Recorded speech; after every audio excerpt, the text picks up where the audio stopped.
பிறந்த நேரத்தை தான் கேட்பாங்க, பிறந்த தேதி கேட்பாங்க, பிறந்த ஊரு கேட்பாங்க. பிறப்பு தான் வந்து ஒரு ஒரு வகையான யோகம் தருவதாகவே நம்புறாங்க. அமாவாசையில ஒரு பெண் குழந்தை பிறந்துச்சுன்னா வாழ்நாள் முழுவதும் கஷ்டப்பட்டுக்கிட்டே இருக்குமா. இதே ஒரு அமாவாசையில ஒரு ஆண் குழந்தை, அந்த ஆண் குழந்தை வருதால பயங்கர யோகம், அதிர்ஷ்டம். நான் யார் குரல்ல பேசணும்னு கண்டுபிடிச்சிருப்பீங்க. அவரும் அமாவாசையில் தான் பிறந்தாரு அப்படின்றாங்க.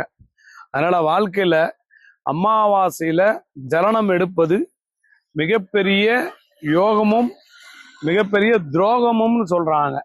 அமாவாசையில ஒரு குழந்தை பிறந்துச்சுனாவே கொஞ்சம் பயப்படுவாங்க. ஐயோ அமாவாசையில குழந்தை பிறந்துச்சேன்னு. அமாவாசைக்கு 2 நாளைக்கு முன்னாடி சில பேர் மென்டல் மாதிரி ஆயிடுவாங்க.